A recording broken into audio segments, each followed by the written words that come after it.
Halo Sobat Spoiler, bagaimana kabarnya? Tentunya Millers doakan baik-baik saja. Jumpa lagi di channel Sektor Spoiler. Di video kali ini, Millers akan bahas kelanjutan cerita dari Donghua series Renegade Immortal, episode ke-77. Seperti biasa, Millers mau ingatkan lagi bagi Sobat Spoiler, karena video ini mengandung spoiler. Mimin sarankan untuk tonton dulu episode-episode sebelumnya biar ngerti jalan ceritanya. Tapi buat Sobat Spoiler yang gak sabar dan udah siap dengerin kelanjutan ceritanya, langsung saja kita gas ke ceritanya. Wang Lin terbang menuju pagoda dan mendarat di sebelahnya. Tubuh aslinya terpisah darinya, mengeluarkan darah dan duduk untuk berkultivasi. Setelah waktu yang sangat lama, Wang Lin membuka matanya. Dengan cepat ia duduk, mengeluarkan beberapa pil dan mulai mengatur energi spiritual di tubuhnya. 3 hari kemudian, baik dia maupun tubuh aslinya membuka mata mereka secara bersamaan. Wang Lin menyadari bahwa cederanya terlalu serius kali ini. Ia memutuskan untuk masuk ke dalam budidaya pintu tertutup untuk memulihkan diri. Ia berpikir bahwa utusan surga tidak berniat membunuhnya sampai pukulan terakhir. Utusan itu tidak memiliki emosi. Segala tindakannya dilakukan sesuai aturan. Wang Lin juga memikirkan Nasen Sol dari One Earth yang hilang. Dibutuhkan 19 tahun baginya untuk pulih dan bangun. Begitu dia terbangun, langit akan datang lagi untuk menghabisi siapapun yang mencoba melarikan diri dari hukum surga. Wang Lin menatap langit dengan penuh perenungan. Wang Lin berdiri. Pada saat yang sama, tubuh aslinya diam-diam terbang menuju lubang raksasa yang tercipta selama pertempuran. Tubuh itu mendarat di lubang dan tenggelam. Saat tenggelam, kotoran di sekitar lubang mengikutinya, dan segera lubang itu terisi seolah-olah tidak pernah ada. Ribuan kilometer di bawah tanah, tubuh aslinya duduk dan berkultivasi. 2 bintang ungu di dahinya berputar cepat, dan cahaya ungu samar keluar dari tubuhnya, membentuk bola kecil cahaya di sampingnya. Cedera yang diderita tubuh aslinya jauh lebih berat daripada Wang Lin, terutama pada serangan terakhir, di mana tubuh aslinya menanggung 70% dari kerusakan. Namun, dengan kekuatan tubuh aslinya, cedera itu tidak mengancam jiwa, meskipun ia juga harus masuk ke dalam budidaya pintu tertutup. Wang Lin menarik nafas dalam-dalam. Ia kemudian menepuk tasnya dan mengeluarkan batu giok. Setelah meninggalkan pesan di dalamnya, ia melemparkannya ke langit dan menghilang, meninggalkan seberkas cahaya. Setelah melakukan semua ini, Wang Lin duduk di sebelah pagoda dan mengaktifkan sepotong domain Zouyi. Kecuali seorang kultivator ascendan datang, tidak ada orang lain yang bisa mendekatinya. Dengan demikian, Wang Lin menutup matanya dan diam-diam menyembuhkan luka-lukanya. Entah siang atau malam, hujan atau salju, tubuh Wang Lin tetap tidak bergerak. Ia seperti biksu tua yang telah meninggal tanpa tanda-tanda vitalitas. 6 bulan setelah pertempuran, musim semi tiba kembali. Di rumah tua Zhou di desa Apricot, seorang bayi lahir. Namanya Zouru. Bayi perempuan ini lahir menangis seperti bayi lainnya, tetapi tangisannya berbeda dari tangisan bayi normal. Tubuhnya sangat lemah, tetapi berkat status Zhou tua yang dihormati di desa dan kepemilikan tokonya, hidupnya lebih baik daripada kebanyakan orang. Di sebuah gua berjarak 50 km dari desa Apricot, Tie Yan telah berkultivasi selama lebih dari 6 bulan. 6 bulan lalu, Tie Yan dan Lu Fei menerima pesan dari Wang Lin yang memerintahkan salah satu dari mereka untuk menjaga Limuan. Penyembuhan Wang Lin berlanjut. Salju di luar pagoda telah mencair dan diserap oleh bumi. Tubuh aslinya yang berada ribuan kilometer di bawah tanah telah 3 kali lebih dalam selama 6 bulan ini. Setiap kali ia tenggelam beberapa ribu kilometer dan kini telah menempuh 1/5 jalan menuju inti planet. Tubuh aslinya menunjukkan tanda-tanda menerobos. Meskipun lambat, ia telah mencapai puncak panggung bintang 2. Transformasi ketiga tidak jauh lagi. Dalam sekejap mata, setahun berlalu. Zouru kini berusia 1 tahun. Sebagian besar anak-anak seusianya mulai mengeluarkan bunyi meskipun belum bisa berbicara. Tetapi Zouru tetap diam. Orang-orang di desa mulai berbisik bahwa gadis ini bisu. Pada hari itu, sekelompok orang muncul dari susunan transfer di tepi Chu. Di antara mereka ada seorang wanita berjilbab putih dengan mata yang lelah namun bersinar seperti bintang. Di belakangnya, seorang lelaki tua mengenakan mantel hitam dengan mata redup, seolah-olah sedang menderita penyakit parah. Jika Wang Lin melihat mereka, ia akan mengenali mereka sebagai 2 orang yang pernah membeli resep pil peringkat 6. Di samping mereka, seorang lelaki tua berambut putih, pembudidaya formasi jiwa dari Pavilion Pemurnian Harta bernama Hu berdiri. Di belakangnya ada 3 orang, termasuk Qiu Shifeng, Su Luo, dan seorang wanita cantik yang pernah mengirim batu giok ungu kepada Wang Lin. Setelah keluar dari area transfer, pria tua itu melihat ke utara dan berkata bahwa meskipun Chu bukan cara tercepat untuk memasuki Immortal Graveyard, lebih mudah daripada melewati Zou. Wanita berjilbab putih mengangguk setuju. Mereka kemudian terbang ke utara melewati banyak sekte tanpa dihentikan. Orang tua Hu terkejut melihat perubahan di Chu setelah lebih dari 100 tahun tidak berkunjung.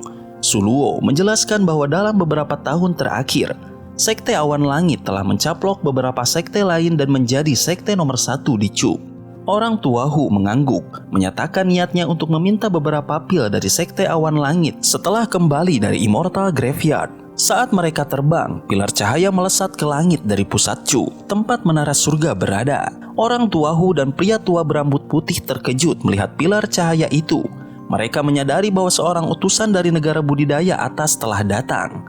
Ketika seorang pemuda berbaju putih muncul dari pilar cahaya, orang tua Hu menyadari bahwa ini adalah utusan dari Suzaku. Wanita berjilbab putih gemetar ketakutan, sementara yang lain terkejut dan penasaran mengapa utusan dari Suzaku datang ke Chu. Orang tua Hu dan pria tua berambut putih saling bertukar pandangan, menyadari bahwa sesuatu yang besar akan terjadi. Pilar cahaya mulai memudar, dan pemuda berbaju putih terbang ke arah mereka seperti meteor. Wanita berjilbab putih semakin gemetar, matanya dipenuhi ketakutan. Orang tua Hu memperhatikan adegan ini, meskipun tidak menunjukkan reaksi, keraguan mulai muncul di hatinya. Utusan itu tiba dengan cepat, bahkan sebelum keenam orang tersebut sempat bergerak lebih jauh. Matanya yang hijau memindai mereka satu persatu dengan tatapan yang tajam. Hati semua orang, kecuali orang tua Hu dan pria tua berjubah hitam, bergetar ketakutan, memaksa mereka menundukkan kepala. Utusan itu adalah sosok yang mengesankan dengan aura yang sulit dilawan. Setelah cahaya yang menyertainya menghilang, terungkaplah seorang pemuda tampan dengan wajah yang memancarkan keanggunan. Meskipun wanita berkerudung putih menundukkan kepala, pipinya memerah karena ketampanan pemuda itu. Dia adalah pria paling tampan yang pernah dia lihat. Pemuda itu bertanya dengan suara tenang namun penuh wibawa tentang tujuan perjalanan mereka. Orang tua Hu dengan cepat menjawab bahwa mereka menuju ke makam abadi. Pemuda itu kemudian memerintahkan wanita berkerudung putih untuk menyingkap cadarnya. Pria tua berjubah hitam melangkah maju, menjelaskan bahwa wanita itu tidak boleh menyingkap wajahnya karena perintah dari kepala keluarganya. Pemuda itu merenung sejenak sebelum akhirnya melambaikan tangan dan pergi. Orang tua Hu penasaran dengan kedatangan utusan Suzaku ini, memutuskan untuk mengikutinya dari kejauhan. Qiu Shifeng, Su Luo, dan wanita cantik itu mengikuti di belakangnya. Wanita berkerudung putih juga memutuskan untuk ikut, diikuti oleh pria tua berjubah hitam. Mereka melihat pemuda itu terbang ke utara, sepertinya menuju ke makam abadi juga. Orang tua Hu mulai berpikir bahwa mungkin ada harta karun yang muncul di makam abadi. Namun, tiba-tiba ekspresinya berubah ketika dia melihat pemuda itu terpental mundur lebih dari 100 kaki setelah mendekati sebuah lembah. Tampaknya ada kekuatan besar yang menghalangi jalannya. Pemuda itu mencoba beberapa kali tetapi tidak bisa memasuki area tersebut lebih dari 5 km. Dia akhirnya mengumumkan dirinya sebagai Feng Yusan dari Suzaku dan meminta untuk bertemu dengan Cheng Niu, sosok legendaris yang sedang duduk di bawah sebuah pagoda di lembah itu. Tubuh Cheng Niu terlihat seperti mumi tanpa ada tanda-tanda kehidupan. Orang tua Hu dan yang lainnya terkejut mendengar nama Cheng Niu. Mereka tahu betul tentang legenda Cheng Niu yang dikenal sebagai sosok misterius dan kuat. Wanita berkerudung putih berharap bahwa Cheng Niu bisa membantunya. Qiu Shifeng dan Su Luo juga terkesima, sementara wanita cantik itu penasaran dengan hubungan Cheng Niu dengan Chu. Feng Yusan menunggu beberapa saat, tetapi tidak ada jawaban dari lembah. Dia kemudian menyampaikan pesan tantangan dari kupu-kupu merah, murid utama Suzaku, yang ingin bertarung dengan Cheng Niu dalam 3 bulan. Namun, suara dari dalam lembah menjawab bahwa Cheng Niu tidak punya waktu untuk pertarungan itu. Feng Yusan yang awalnya marah, akhirnya menyadari kekuatan Cheng Niu setelah merasakan tekanan yang menakutkan dari lembah. Dia menjelaskan bahwa pesan dari Suzaku sangat penting dan Cheng Niu akan mendapatkan manfaat besar dari menerima tantangan itu. Namun, suara dari lembah hanya menyatakan bahwa pertarungan harus ditunda 10 tahun. Setelah Feng Yusan pergi, domain Zouyi di sekitar lembah menghilang dan orang tua Hu serta yang lainnya diundang masuk.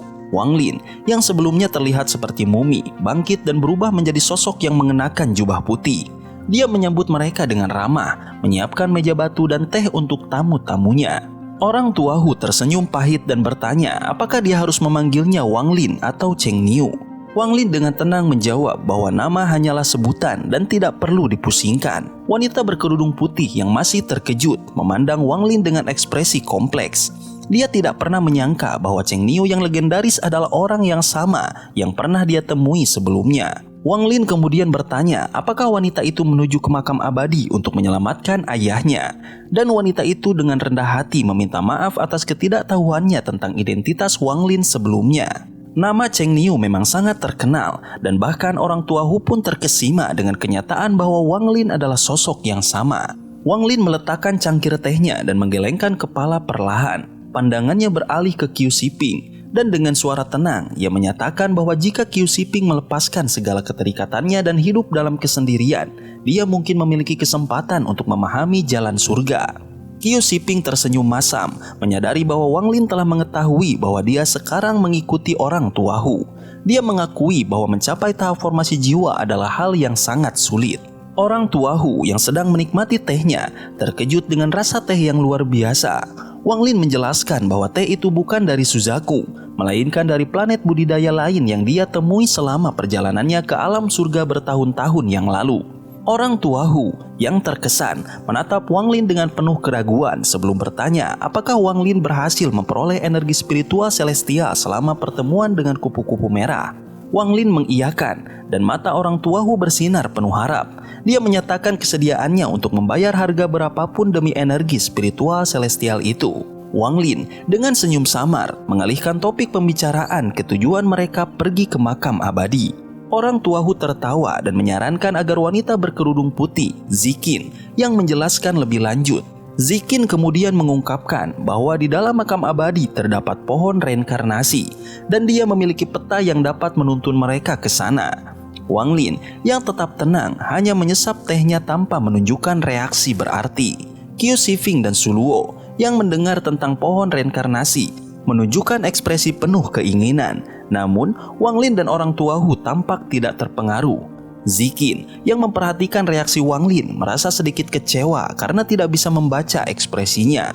Dia menjelaskan bahwa duduk di bawah pohon reinkarnasi dapat memberikan siklus hidup tambahan yang sangat bermanfaat bagi pembudidaya formasi jiwa untuk meningkatkan pemahaman mereka tentang domain mereka. Wang Lin dengan senyum tipis menanggapi bahwa pohon reinkarnasi mungkin hanya berguna bagi pembudidaya Nascent Soul atau mereka yang masih belum stabil dalam tahap formasi jiwa. Dia menduga bahwa orang tua Hu memiliki tujuan lain yang kemudian dikonfirmasi oleh orang tua Hu sendiri. Ternyata yang dia cari adalah buah reinkarnasi yang dapat meningkatkan peluang mencapai tahap transformasi jiwa sebesar 30% jika dikonsumsi pada tahap akhir formasi jiwa. Wang Lin yang mendengar tentang buah reinkarnasi merasa tertarik. Dari ingatan dewa kuno yang dimilikinya, dia tahu bahwa buah semacam itu sangat berharga bagi dewa muda kuno karena dapat memperkuat fondasi tubuh mereka. Buah itu dapat digunakan untuk membersihkan tubuh, sebuah ritual yang membuat meridian dewa kuno tersembunyi hingga mereka dewasa, sehingga meningkatkan kecepatan penyerapan energi spiritual secara signifikan. Orang tua Hu menjelaskan bahwa makam abadi sangat berbahaya, tetapi selama mereka tidak masuk terlalu dalam, mereka seharusnya bisa menghindari makhluk-makhluk kuat yang menghuni tempat itu. Dia juga menceritakan bahwa makam abadi adalah bekas planet yang dihancurkan oleh perang antara Suzaku dan penduduk asli yang disebut orang liar. Pohon reinkarnasi tumbuh di bawah tanah dan dianggap suci oleh orang liar, tetapi ada 9 pohon seperti itu, memberikan mereka kesempatan untuk mendapatkan buah reinkarnasi. Wang Lin yang masih merenung bertanya kepada Zikin mengapa ayahnya pergi ke makam abadi. Zikin tidak menjawab langsung dan Wang Lin memutuskan untuk tidak mendesaknya. Dia menyatakan bahwa dia belum bisa membuat keputusan sekarang. Orang tua Hu mengerti dan menyarankan agar mereka menunggu Wang Lin di luar makam abadi selama 1 bulan. Jika Wang Lin tidak datang, mereka akan melanjutkan tanpa dia. Setelah mereka pergi, Wang Lin duduk sendirian, menyesap tehnya sambil memikirkan buah reinkarnasi. Dia menyadari bahwa buah itu sangat berguna untuk tubuh aslinya, yang bisa menjadi jauh lebih kuat jika dia berhasil mendapatkannya. Dia kemudian mengeluarkan 3 ukiran domain waktu dari tasnya, menyadari bahwa 6 ukiran lainnya telah hancur, melemahkan kekuatan domain waktu yang bisa dia gunakan. Wang Lin juga mengeluarkan lengan kupu-kupu merah yang dia simpan. Lengan itu masih dalam kondisi baik, ditutupi lapisan es tipis yang memancarkan aura dingin. Dia merenungkan mengapa Suzaku tidak langsung menyerangnya tetapi malah mengirim surat tantangan. Dia merasa bahwa pertempuran dengan kupu-kupu merah tidak bisa dihindari, tetapi selama kupu-kupu merah belum mencapai tahap transformasi jiwa, dia masih memiliki peluang untuk menang. Dengan penuh konsentrasi, Wang Lin mulai mempersiapkan lengan itu dengan racun-racun yang dia kumpulkan selama bertahun-tahun. Dia menuangkan cairan merah seperti darah dari botol-botol kecil ke dalam baskom batu tempat lengan itu berada. Kemudian, dengan gerakan tangan yang terampil, dia menciptakan 99 tengkorak hantu yang satu persatu memasuki lengan tersebut. Warna lengan berubah dari putih bersih menjadi hitam kemerahan, memancarkan aura menakutkan dan bau busuk yang menyengat. Wang Lin tersenyum puas, siap untuk menghadapi apapun yang akan datang. Setelah menyelesaikan persiapan, Wang Lin mengepalkan tangannya, mengubah baskom menjadi wadah tertutup yang menyegel lengan kupu-kupu merah di dalamnya. Sementara itu, di tempat lain di Suzaku, kupu-kupu merah sedang bermeditasi di atas teratai di tengah pemandangan yang indah. Air biru jernih mengelilinginya, dan binatang-binatang buas yang cerdas berkeliaran di sekitarnya. Kupu-kupu merah yang mengenakan jubah merah terlihat tanpa lengan kanannya. Di hadapannya, seorang pria parubaya yang tampan duduk di atas teratai lain, menatapnya dengan penuh kasih sayang. Pria itu menyarankan agar kupu-kupu merah menggunakan semangat Laut Timur yang telah dia berikan untuk menumbuhkan kembali lengannya.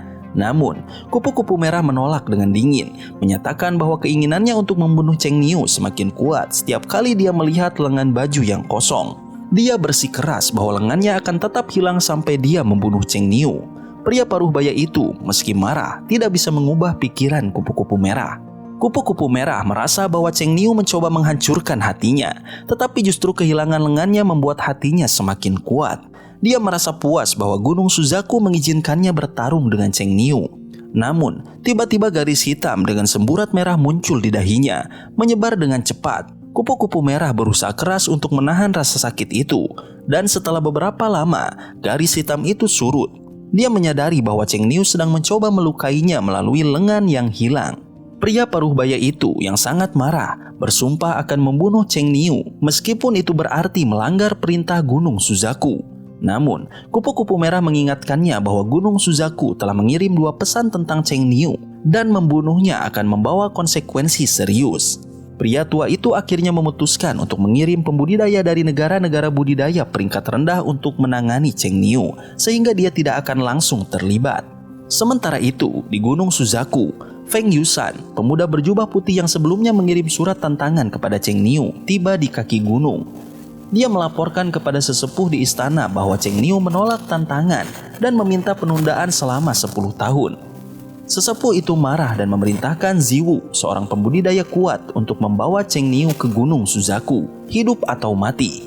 Namun, sebelum Ziwu pergi, lampu merah turun dari puncak gunung dan sesepuh itu memutuskan untuk menunggu 10 tahun seperti yang diminta Cheng Niu. Di lembah, Wang Lin duduk bersila dengan kereta perang berduri di depannya. Dia memandang kereta perang itu dengan gelisah, sementara Katak Guntur yang telah sembuh dari lukanya duduk di sampingnya, menunjukkan rasa terima kasih kepada Wang Lin. Wang Lin menjelaskan kepada Katak Guntur bahwa dia akan mengambil perangkap binatang buas dan memberi katak itu pilihan untuk tetap tinggal atau pergi. Katak Guntur memilih untuk tetap bersama Wang Lin. Wang Lin kemudian memulai proses rumit untuk mengendalikan roh binatang dari kereta perang. Dengan menggunakan simbol-simbol ajaib, dia berhasil menaklukkan roh binatang itu dan menyegelnya ke dalam perangkap binatang. Proses ini memakan waktu 3 hari dan mengurai energi spiritual Wang Lin. Tetapi dia berhasil menguasai kereta perang itu. 8 batu roh berkualitas tinggi yang dia gunakan untuk proses ini hancur satu persatu. Tetapi Wang Lin merasa puas dengan hasilnya. Setelah selesai, Wang Lin berdiri dan melihat Katak Guntur yang setia menjaganya selama proses itu. Dia memutuskan untuk memperlakukan Katak Guntur seperti binatang buas lainnya dan mengeluarkan nyamuk raksasa dari tasnya yang telah tumbuh menjadi ukuran yang mengesankan. Wang Lin tersenyum, merasa siap untuk menghadapi tantangan berikutnya dengan kekuatan baru yang dia peroleh. Di sebuah desa kecil yang tenang, seorang wanita dengan penuh kasih sayang memandangi bayi perempuan yang sedang tidur di pangkuannya. Bayi itu bernama Ruer, memiliki tubuh yang lemah, dan sang ibu berharap suaminya akan segera pulang dengan membawa ginseng untuk membantu memperkuat tubuh anak mereka. Setelah memastikan Ruer tertidur, wanita itu meletakkannya dengan lembut dan pergi ke dapur untuk menyiapkan makanan. Tak lama setelah sang ibu pergi, seorang pria muncul di ruangan itu. Dia adalah Wang Lin, yang memandangi bayi perempuan itu dengan mata penuh kelembutan. Sobat spoiler, itulah spoiler untuk episode 77 dari Donghua series Renegade Immortal. Tentunya spoiler ini tidak akan sama persis dengan episode sesungguhnya. Maka dari itu, jika ada kesalahan dalam kata ataupun istilah, serta kekurangan dan kelebihan durasi, harap dimaklumi. Dan jangan lupa untuk mendukung channel ini terus berkembang dengan cara like, share, dan subscribe, supaya kalian gak ketinggalan update terbaru dari channel ini. Terima kasih banyak udah nonton video ini sampai akhir Sobat Spoiler. Kritik dan saran positifnya silahkan di komentar. Sampai ketemu lagi di video berikutnya. Tetap semangat dan sampai jumpa.